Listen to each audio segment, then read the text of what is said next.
What if I told you that striving for work-life balance is completely wrong? What if balance isn't the goal at all? On this episode, we will share how work-life harmony is what we are actually seeking. But what is the difference between balance and harmony? Our guest is executive coach Todd Zimbelman, who shares tips to find harmony, the happiness and growth you will discover with this new perspective, and how to reflect on your week to get you to those big, audacious goals you want to accomplish.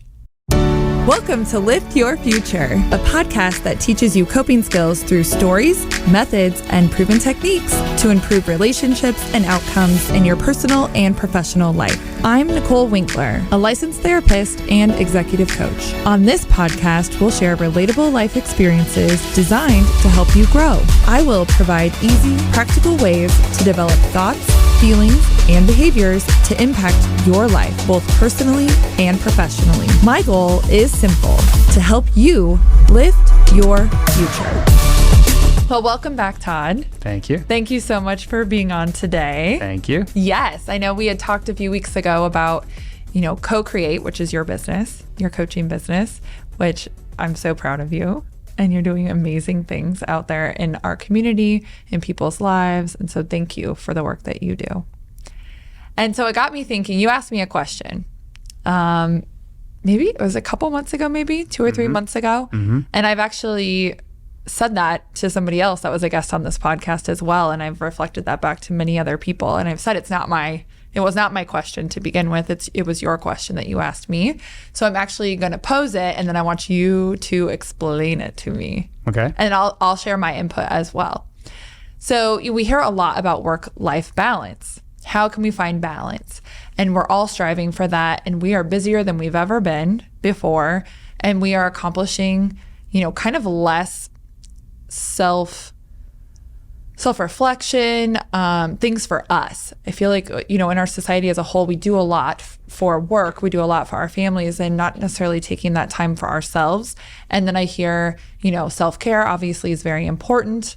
I try to practice self-care as well. And I had come to you actually with this issue, and I said, gosh, I'm just really trying to find work-life balance, what that looks like for me.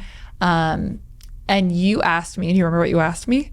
I do, yeah. Okay, well, go ahead. What was it? I asked you what is the difference between balance and harmony? Mm-hmm. Yeah. Was there more? Well, that actually, as you said that again, maybe I have PTSD. Maybe it took me back a minute. No, but when you asked me that question, it really made me pause and think about what that is and what that looks like and what that means for me personally. But I've also, like I said, used that with other people and asked them that same question and had them explore that. And so I'd love to know, when did you first think about this? Where did this come from? And then what is the difference? And I'll share my difference as well. Yeah. So first of all, it is your question. So it's very abundant of you to give me any sort of credit. So to your question, it was, I believe, through an EO experience. And I know that kind of opens up a whole other door as far as what is EO. Briefly, it's the entrepreneur organization. At its heart, it provides a forum experience where like-minded individuals can come together, be open, authentic, honest. And it was in this setting that the question was asked: what is the difference between work-life balance and work-life harmony? And like you, when I was first hit with that idea, I thought, wow, that's wild. I don't know that I'd ever thought about it in those terms. And what I came to realize through my reflection and discovery is that this idea of balance, it seems, and certainly, and I know you experienced this through the coaching, difficult to achieve. Personally, professionally, as a person seeing my clients struggle with that as well. Yeah. And then you start to ask, okay, so what is balance? Like, what does that actually look like? If I'm going to name that, if I'm going to start to really visualize what it looks like, it isn't, at least in my experience, ever really balanced. It's anything but that.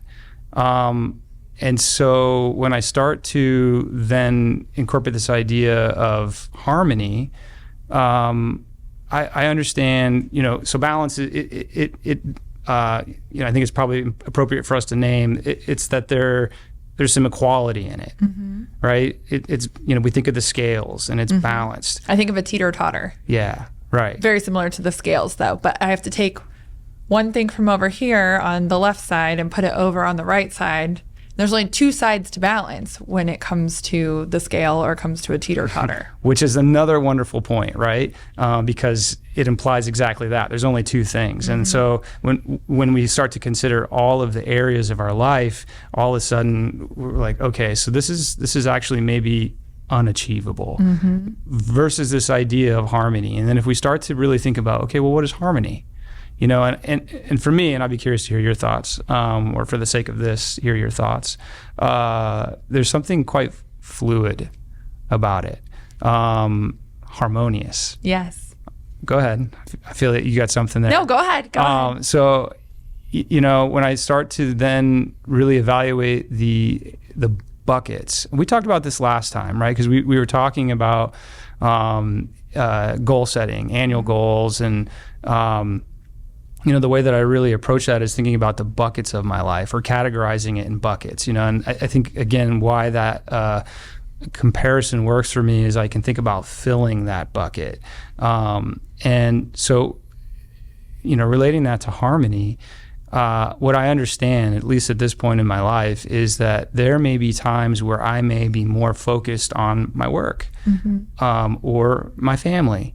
And there may not be balance, so to say, in that moment in time, but it does create harmony in my life. Even, in my relationship with my wife right now, because my focus at moments in time is more on work, she is able to focus more on the family as a result of that. And that creates an outcome that we're seeking to achieve that is actually quite harmonious.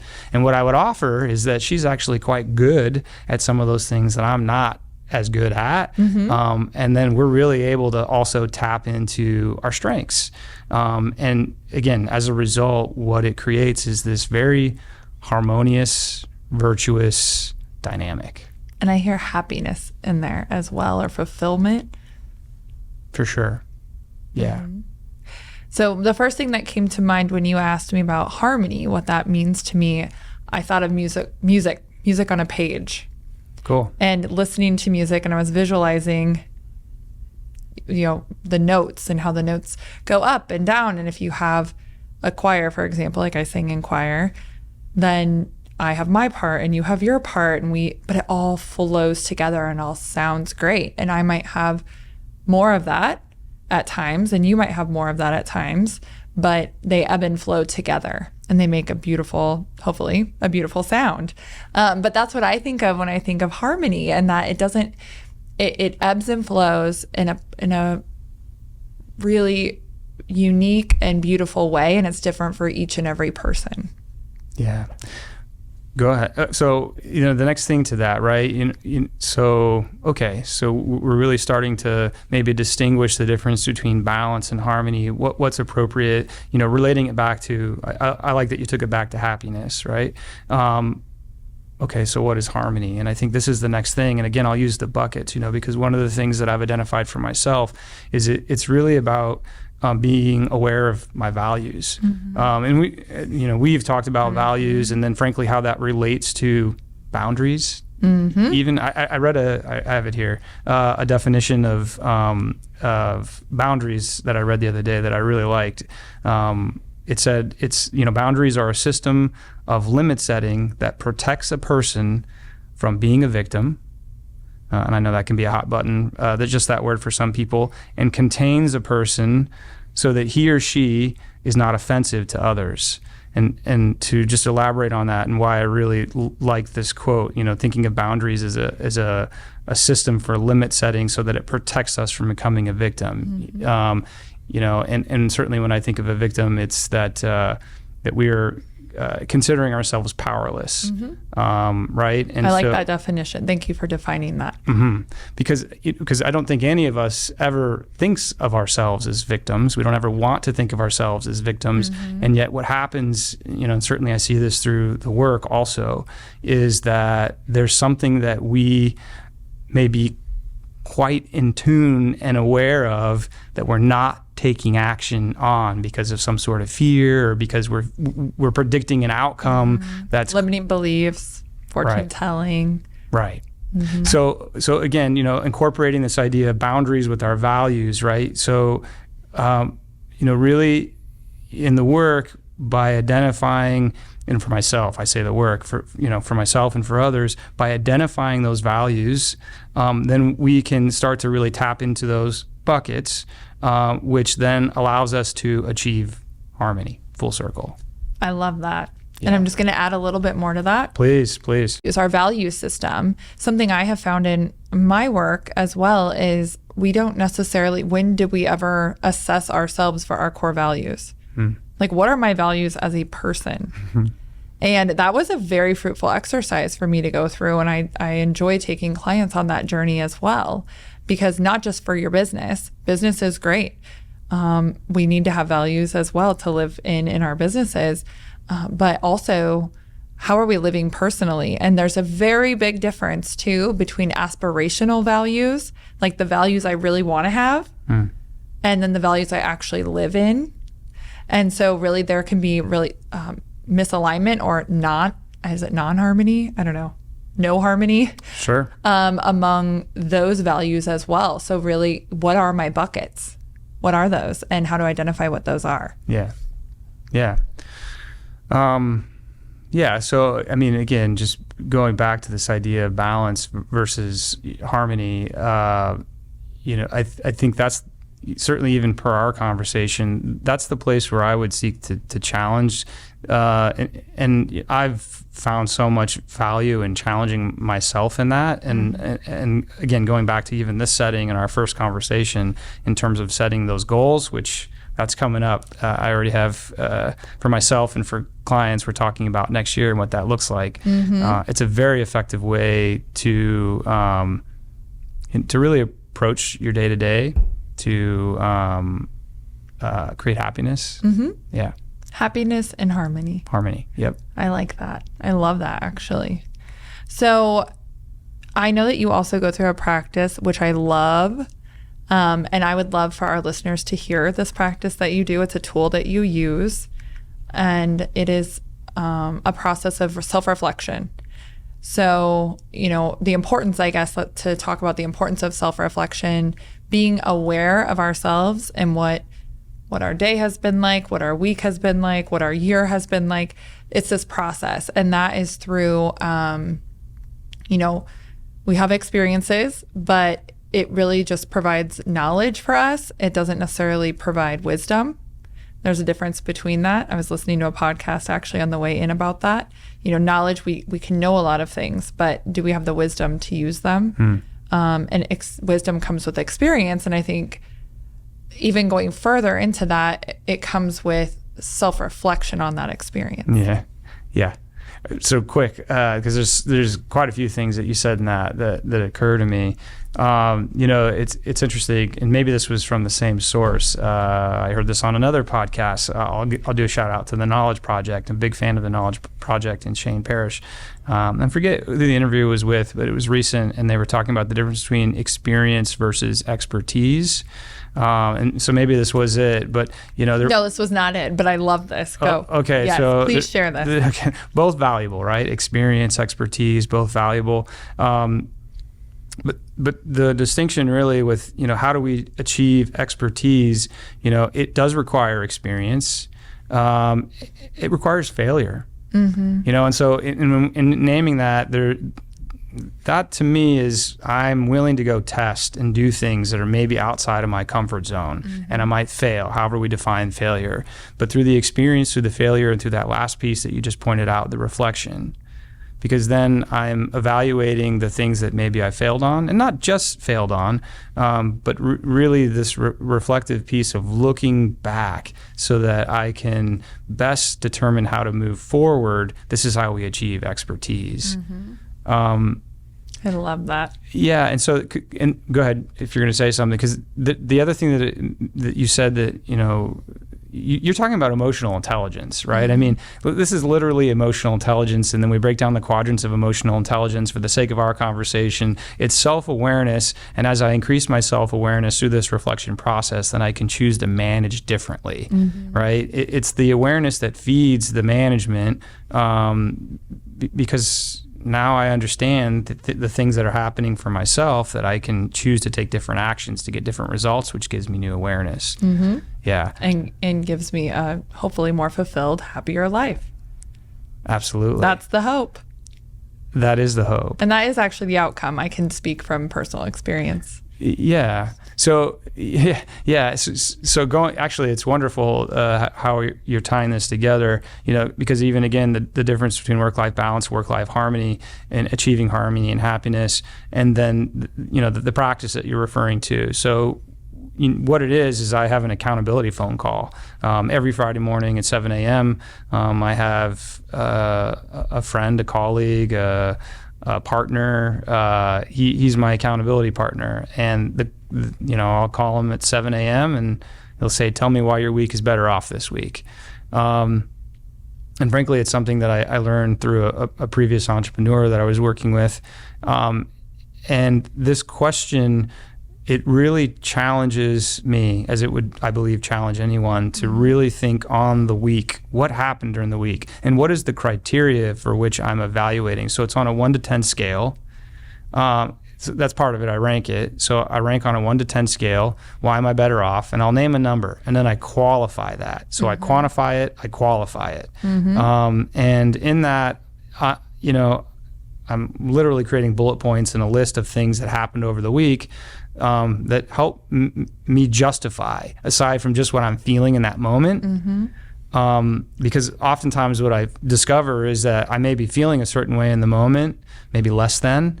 And as I really start to evaluate all that has occurred over the week, I realize I've accomplished a lot. I've had an impact. And these are the things that, in terms of my values and creating harmony, that I have identified are important to me, and that I want to incorporate in my life. And so, part of that is ranking the week, listing out what could I have done if it wasn't a 10 to make it a 10, and with the distinction that it's within my control, because there are things that may happen that are outside of my control, that may influence my week, that may, again, cause me to feel that it was less than. But if I really sit back and evaluate within my control, outside of my control, is it within my control? And I'm challenged by that question to name it, and then something I learned. I love that so much. And I thank you for sharing that with listeners. I do a similar practice every day. I go through my day, I bullet point out my day, and then reflect on, what did I do really well? What were some challenges? How can I handle them differently next time? And what is my plan for tomorrow? And so whether that's a quote that helps me or something like that, that is practice. And this doesn't have to be this long, hour-long, 30-minute long reflection either, which is why I went to the bullet point, because when I was journaling, it took me a lot longer. But I have found that bullet pointing, giving myself 5 to 10 minutes every evening, is extremely beneficial for me. So any tips, tricks on that? 5-minute journal. I don't know if we talked about that last time. Certainly, I think we've talked about it outside of this. But that, I've been doing the 5-minute journal for over a decade, plus several years. And it's one of the things that I gift to each of my clients, or just even people in my life. And I love it because it's 5 minutes a day. And yes, it's something that I do each day. It starts with a quote or a challenge. It has once a week. It has a weekly challenge. It's 3 things that I have gratitude for. It's 3 things that I'll do today to make today great. And then it's my affirmations. And that can sound like I create my own reality, which is true. Well, it's where you shine your light. Where are you shining your light? What spaces in your brain are you giving energy to? And that's what will grow. And so I hear you saying, I'm going to focus on the things I'm grateful for, the things I'm going to do to make today great that are in my control. And then what are my affirmations? And we know how powerful affirmations are, even though they sound kind of cheesy, especially when I ask people to say them to themselves in the mirror while they look at themselves. Like, I promise you, if you do this for 30 days, it will not feel this weird. I promise. And if you can make it, I think even 14 days, it starts to feel a little more natural, like you deserve it. I get, in particular, that piece, the affirmations, I get a rush when I do it now in the morning. And they're rapid fire. They come fast. And whereas some of them were maybe more aspirational at one point, I truly believe them now. And the reality is we have the capacity for the things that we are affirming ourselves in. And so we are those things. We are those things. Yeah. Yes, we are. Yeah, so that's the morning piece of it, what I just outlined. And then in the evening, it's what made today great. It's just a quick reflection and then something I learned. And so it's just a daily practice. To your point, I think there's immense value in having that. It doesn't mean that it's always easy. I would offer it's a simple practice, 5 minutes a day. Life can be full, and so I find it to be very effective to commit to those 5 minutes. And that's, we all have 5 minutes. It's choosing to use that 5 minutes for something for ourselves. And so, I love when people tell me I didn't have time to do it, because we do have time, but we chose to do something else with it. Sometimes I choose just to go to bed, or sometimes I choose to lay with my girls and I fall asleep with them. That's still a choice I made, and that's why I don't get to it at the end of the night. But then generally that's the first thing I do the next morning when I get up. Yeah, it's interesting. You're bringing up, I think, a good point, right? The time. Yes, as I said, things can come up in our life, especially when we have children and work. And what I also observe for many of us is that it's about purpose. That we choose to focus on the things that we find purpose in. Even if it's rushing our kids off to school, as an example, we understand that there's a purpose in that, providing them the education, the structure, and we can again come up with a number of examples. The time piece, right? So I think what I advocate for, certainly for myself and for others, is that if we can really be clear on the why, the purpose behind why we're doing it, it allows us to have a greater intention, a greater focus on incorporating it in our life. And setting that intention. Oh, yeah. That's a very powerful practice in and of itself. Yep. Yep. Absolutely. And so I wanted to ask you as well, kind of in the last question today, what are 3 things that you wish you knew when you started your business that you know now?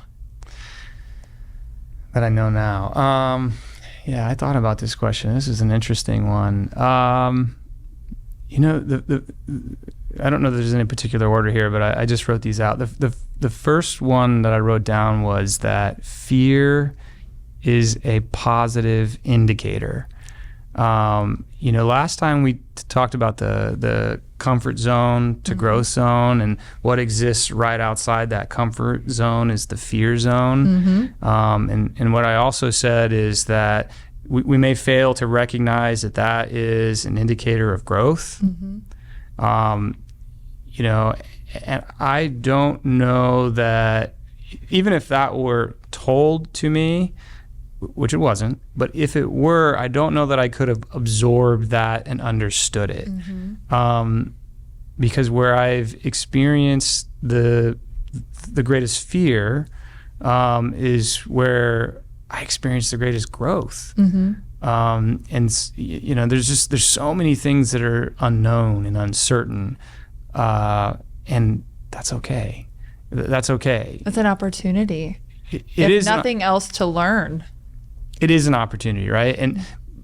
And I also, just aware of myself, and I observe that we don't always see it as an opportunity. And so, I would name that as, again, one of the things that I wish I would have known, just that in that state of fear, I'm actually getting ready for something big, because those moments were stressful. Yes. They're filled with fear. Yeah. And fear can be very, it triggers our fight, flight, freeze response. And so I hear you didn't flee. I hear you didn't freeze, but you were ready. You were preparing and for what was to come. Which leads me to the second thing. I already had everything that I needed. And I didn't feel that way. But, it didn't mean that maybe I had all of the tangible things that I needed. I mean, those things could be discovered. But in terms of launching and starting a business, I had everything that I needed. The determination, the focus, the education. That was another one I kept telling myself I needed more education. I mean, you were even part of that. I needed more education. I need more education. And those things help, certainly. They continue to broaden our awareness. And yet what I am also keenly aware of is that, in the setting that people are really seeking connection, someone to be present with them, a thought partner is a term that is used. And yes, I can continue to grow, and that's my commitment to my clients. It's something for myself. But really, I had everything I needed. I don't know that I believed it, but I had it. Yes. Yeah. And what's the third one? The third one is interesting because I really thought about this one. People want me to succeed. Explain that one a little bit more. Yeah. I think it's easy, especially in a place of fear, that you're consumed with all the things that can go wrong. But what I actually did in that moment was I reached out to the people where I had the strongest relationships. And they were the ones that reminded me, helped me, and provided me opportunity. And I am immensely thankful to those people in my life. And I certainly wasn't thinking about that at the time. Beforehand, I was thinking I had to do it all. It was very independent versus the interdependence. Interdependent. Right. Trusting other people, resources, support, and leaning on people when you need it. Yeah, for sure. So even at this point, what I am continually reminded is how people want to help. And frankly, I think about my relationship to other people, and I want to help. Yes. And it's just, it continually makes me laugh at how often I forget that. Well, and how full circle that is as well. How much joy and happiness that brings you, how much value you've added to other people's lives. And there's only one place to go from here. Continue to go up. I was going to say, where's that? No, but what you put out into the world. I mean, it's like the book, The Go-Giver. And it's, okay, if I can put this out into the world and give even a part of myself to someone else and help them through something, then I am essentially making the community better and making the world a better place. And that will come back for me. That will come full circle. And really having that belief system in that. Now, I'm not talking about not having boundaries and giving yourself and giving yourself and giving yourself. That's when we become resentful. But really having some good boundaries, but still being able to give in a compassionate, caring way. Yeah. Yeah. And that looks different for everyone. Yes. Completely agree. Well, thank you so much for being on the show today. I appreciate you and all the work that you're doing. My pleasure. Thank you. Thank you for having me. Yeah. Well, I'll see you next time then. Oh, okay. Bye. Bye.